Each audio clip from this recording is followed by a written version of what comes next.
시청자 여러분, 안녕하십니까? 2026년 3월 12일 목요일 글로벌 인사이트 시작합니다. 전 세계가 중동발 전쟁의 불길 속에서 요동치고 있습니다. 유가 폭등과 인플레이션이라는 거대한 파고 속에서도 각국은 미래를 향한 기술 패권 경쟁과 제도적 정비에 박차를 가하고 있는데요. 오늘 글로벌 인사이트에서는 위기와 기회가 공존하는 8개국의 핵심 뉴스를 분석해 드립니다. 박 작가님, 어서 오세요.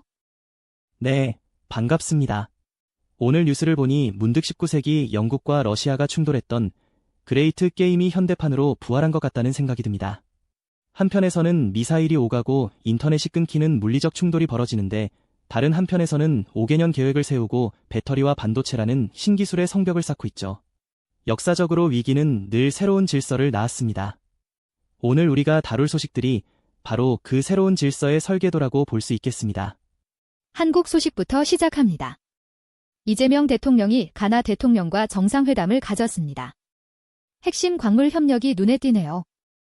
네, 이재명 대통령은 가나의 마하마 대통령과 만나 경제, 안보, 특히 핵심 광물 협력을 약속했습니다. 이건 마치 1970년대 한국이 중동 건설붐을 통해 이기를 돌파했던 중동 신화의 21세기 아프리카 버전 같습니다. 에너지는 중동에 의존하되 미래의 산업의 쌀인 광물은 아프리카와 손잡아 공급망을 다변화하겠다는 전략이죠. 국내적으로는 노란봉투법 시행과 석유 최고 가격제 검토가 큰 화제입니다. 30년 만의 조치라고요? 3월 10일부터 시행된 노란봉투법은 노동계의 지형을 완전히 바꿀 게임 체인저입니다. 하청 노동자에 대한 원청의 책임을 강화하는 건데 19세기 산업혁명 이후 노동법이 진화해온 과정의 정점에 서 있다고 봐도 과언이 아닙니다. 또한 유가 급등에 대응해 검토 중인 석유 최고가격제는 1970년대 오일 쇼크 이후 30년 만에 꺼내든 칼입니다. 시장 경제의 틀을 유지하면서도 국가 비상 상황에서는 정부가 직접 개입하겠다는 강한 의지죠. 반도체와 배터리 분야의 성장세는 여전히 무섭습니다. 재미있는 건 반도체 수출이 작년보다 무려 175.9%나 폭증했다는 점입니다. 중동 전쟁으로 유가가 오르는 악재 속에서도 기술 주권이 한국 경제를 지탱하는 방패가 되고 있어요. 인터배터리 2026에서 공개된 K배터리 3사의 전략을 보면 단순한 제조를 넘어 AI와 전고체 기술로 무장하고 있습니다. 과거 우리가 일본의 전자산업을 추월했던 것처럼 이제는 AI와 배터리라는 이중 날개로 글로벌 초격차를 굳히겠다는 기세입니다. 미국 상황 보겠습니다. 트럼프 대통령이 이란과의 전쟁이 곧 끝날 것이라고 언급했네요. 트럼프 대통령 특유의 호언장담입니다. 하지만 현실은 녹록지 않습니다. 이스라엘과의 공조 공격이 계속되면서 미국 내부에서도 끝없는 전쟁에 대한 피로감이 커지고 있거든요. 마치 2000년대 초반 조지 W. 부시 대통령이 임무 안수를 선언하고도 10수년간 늪에 빠졌던 역사의 교훈을 떠올리게 합니다. 의회에서는 대통령의 관세 권한을 제한하려는 움직임이 시작됐습니다. 이건 꽤 이례적인 일 아닌가요? 아주 중요한 포인트입니다. 팀 케인과 라파엘 원옥 상원 의원이 발의한 무역권한 회복 법안은 대통령의 무분별한 관세 부과를 막겠다는 겁니다. 1974년 무역법 122조를 폐지하겠다는 건데 이는 18세기 미국 건국 초기 견제와 균형이라는 헌법 정신이 21세기 무역 전쟁 시대에 다시 소환된 격입니다. 대법원이 이미 대통령의 관세 부과를 위법하다고 판결한 이후라 행정부와 입법부의 충돌이 격화될 전망입니다. 경제지표는 인플레이션 공포를 여전히 가리키고 있습니다. 2월 소비자 물가 지수가 발표됐는데 호르무즈 해협 폐쇄 여파로 3월 물가는 더 튈 것으로 보입니다. 주택담보대출 금리가 5.99%를 기록하며 가계 경제를 압박하고 있죠.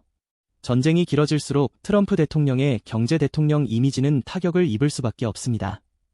과거 닉슨 대통령이 베트남 전쟁과 물가 폭등이라는 쌍둥이 악재에 시달렸던 것과 유사한 상황입니다. 중국에서는 정치 행사 중 가장 중요한 장회가 마무리되었습니다. 15차 5개년 계획이 공개됐군요. 네, 3월 11일 정협회의가 막을 내리며 2026년부터 2030년까지의 제15차 5개년 계획 초안이 나왔습니다. 중국의 5개년 계획은 1953년 스탈린 모델을 본떠 시작됐지만 지금은 고품질 발전이라는 이름의 최첨단 국가 설계도로 진화했습니다. 특히 베이징 텐진 허베이를 잇는 징진지 지역을 세계적인 과학기술 혁신센터로 만들겠다는 포부가 대단합니다. 국방 예산도 눈에 띄게 증액되었습니다. 국방 예산을 전년 대비 6.9% 늘린 1조 9,400억 위안으로 책정했습니다. 그러면서도 일본의 재무장과 미국의 중동 군사 행동을 동시에 비난했죠. 이건 전형적인 화전양면 전술입니다. 겉으로는 평화를 외치며 안으로는 군사적 근육을 키우는 모습인데 마치 19세기 말 독일의 비스마르크가 보여줬던 철혈 정책의 21세기 디지털 버전처럼 느껴집니다. 기술 자립에 대한 의지도 여전해 보입니다. 신지천의 같은 기술 기업들이 자체 로봇칩과 자율주행칩을 개발하겠다고 나선 것이 그 증거입니다. 미국의 제재를 뚫고 독자적인 반도체 만리장성을 쌓겠다는 거죠. 또한 전국 유동과학 보급시설을 통해 농촌까지 과학교육을 확대하는 모습은 과거 마오쩌둥의 농촌으로부터의 혁명을 이제는 과학기술 혁명으로 치환하려는 시도로 보입니다. 일본 소식입니다. 3월 11일 동일본 대지진 15주년을 맞았군요. 15년이라는 시간이 흘렀지만 일본 사회는 여전히 그날의 교훈을 잊지 않고 있습니다. 올해도 전국에서 추모식과 방제 교육이 열렸죠. 특히 남해 트로프 거대 지진 가능성에 대비해 초등학생들이 쓰나미 대피 훈련을 하는 모습은 재난을 운명으로 받아들이고 대비하는 일본 특유의 메이와쿠 문화와 철저한 준비 정신을 보여줍니다. 에너지 문제에서는 상당히 파격적인 결정을 내렸습니다. 다카이치 사나에 총리가 국제에너지기구 IEA의 공식 결정 없이 독자적으로 비축유를 방출하겠다고 선언했습니다. 3월 16일부터 시작되는데 이건 국제공조보다 일본 국민의 민생을 우선하겠다는 강력한 메시지입니다. 역사적으로 일본이 국제기구의 틀을 벗어나 독자 행동을 하는 것은 드문 일인데 그만큼 현재의 에너지 위기를 심각하게 보고 있다는 방증입니다. 반도체 산업에 대한 야심찬 목표도 발표했네요. 2040년까지 국내 반도체 매출을 지금보다 8배 늘려 40조 엔을 달성하겠다고 했습니다. 1980년대 전 세계 반도체 시장을 호령했던 일장기 반도체의 영광을 되찾겠다는 노골적인 선언이죠. 엔비디아의 최신 칩을 기반으로 한 AI 슈퍼컴퓨터 유치 등 일본은 지금 제조 강국에서 AI 강국으로의 체질 개선을 위해 국가적 명운을 걸고 있습니다. 다시 중동의 긴장 속으로 들어가 보죠. 이란은 지금 디지털 장막에 갇혀 있다고요? 네, 전쟁 발발 이후 11일째 국제 인터넷이 완전히 끊겼습니다. 트래픽이 평소의 1% 미만입니다. 이건 현대판 철의 장막입니다. 외부와 소통을 차단해 내부의 시위를 진압하고 정보를 통제하려는 의도죠. 하지만 역설적으로 이란 전역에서는 인플레이션과 부패에 저항하는 이란 봉기 1404 시위가 더 거세지고 있습니다. 최고 지도자가 바뀐 직후라 내부 혼란이 더 심할 것 같습니다. 아야톨라 하메네이 사후 아들인 모즈타바 하메네이가 권력을 잡았지만 정통성 논란이 끊이지 않습니다. 비르잔드 의과대 교수들이 충성 맹세를 하는 등 엘리트층은 결집하는 모양새지만 민심은 다릅니다. 레자 팔라비 왕자가 국민들에게 필수품을 비축하고 대비하라고 경고할 정도니 이란은 지금 전쟁이라는 외부의 적과 내부의 혁명이라는 두 개의 폭탄을 동시에 안고 있는 셈입니다. 경제적으로는 암호화폐 시장까지 영향을 주고 있습니다. 비트코인과 이더리움이 각각 4% 내외로 급락했습니다. 전쟁 초기에는 암호화폐가 안전 자산처럼 여겨졌지만 이제는 지정학적 리스크가 시장 전체의 유동성을 위축시키고 있습니다. 1920년대 초인플레이션 당시 독일 사람들이 금을 찾았던 것처럼 현대의 투자자들은 극심한 불안 속에서 갈 길을 잃고 있습니다. 이스라엘은 사자의 포효 작전이 격화되면서 본토가 미사일 공격을 받았습니다. 하이파와 키르야트 슈모나 등 이스라엘 중부와 북부가 미사일비를 맞았습니다. 이스라엘 방위군도 즉각 보복에 나섰죠. 하지만 진짜 위기는 경제의 기초 체력에서 나타나고 있습니다. 이스라엘 정부는 국방비 조달을 위해 320억 세켈의 추가 예산을 승인했고 재정 적자 목표도 5.1%로 올렸습니다. 전쟁이 길어지면서 성장률 전망치도 결국 하향 조정되었군요. 재무부가 성장률 전망을 4.7%로 낮췄습니다. 1973년 4차 중동전쟁 당시 이스라엘이 겪었던 경제적 소모전이 재현될 조짐입니다. 중앙은행은 필수적이지 않은 예산을 줄이라고 경고하고 있습니다. 재미있는 건 이런 와중에도 텔아비브의 랜드마크 타워에 하이테크 기업이 대규모 임대 계약을 맺었다는 겁니다. 전쟁 중에도 기술 혁신의 씨앗은 꺼뜨리지 않겠다는 이스라엘 특유의 후츠파 정신이 엿보이는 대목입니다. 유엔 대사는 국제사회의 최후 통첩성 발언을 남기기도 했습니다. 데니 다논 대사가 유엔에서 말했죠. 레바논 정부가 헤즈볼라를 통제하든가 아니면 우리가 직접 해체하겠다.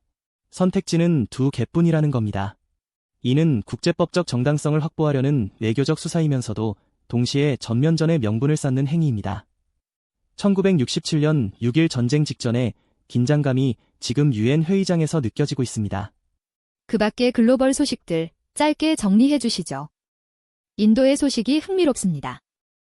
인도는 지금 호르무즈 해협 폐쇄로 LPG와 천연가스가 바닥났습니다. 호텔과 식당이 문을 닫을 지경이라 정부가 필수품 관리법을 발동해 가스 배급에 나섰습니다. 1970년대 한국의 연탄 배급 시절이 떠오르는 풍경입니다. 또한 인도 대법원이 식물인간 상태 환자의 수동적 안락사를 허용하는 역사적 판결을 내렸는데 이는 인도의 보수적인 가치관에 큰 변화를 예고하고 있습니다. 러시아는 우크라이나와의 전쟁 중에도 미래 산업을 챙기고 있네요. 미슈스틴 총리가 플랫폼 경제 발전을 지시하고 AI 소위원회를 구성했습니다. 전쟁이라는 극한 상황에서도 디지털 주권을 놓지 않겠다는 계산입니다. 한편으로는 우크라이나 드론 185대를 격격추하며 2026년 안에 자신들의 조건으로 전쟁을 끝내겠다는 자신감을 내비치고 있는데 이는 전형적인 소모전 끝의 승리를 노리는 러시아식 전략입니다. 네, 오늘 글로벌 인사이트는 여기서 마칩니다. 전쟁의 포화 속에서도 각국이 자국의 이익과 미래를 위해 얼마나 치열하게 움직이는지 확인할 수 있는 시간이었습니다. 박 작가님, 오늘의 한 줄 평 부탁드립니다. 오늘 뉴스를 관통하는 단어는 적응입니다. 인도는 가스 배급에 적응하고 이스라엘은 온라인 문화 공연에 적응하며 한국은 육아 폭등의 석유 최고 과제로 대응하고 있습니다. 역사적으로 가장 강한 종이 살아남는 것이 아니라 변화에 가장 잘 적응하는 종이 살아남는다는 찰스 다윈의 말처럼 우리 경제도 이 거대한 변화의 파도 위에서 새로운 적응의 길을 찾아내리라 믿습니다. 네, 오늘 하루가 여러분께 새로운 변화에 적응하고 승리하는 지혜로운 시간이 되길 바랍니다. 활기차고 의미 있는 하루 되십시오. 고맙습니다. 좋은 하루 보내십시오. 감사합니다.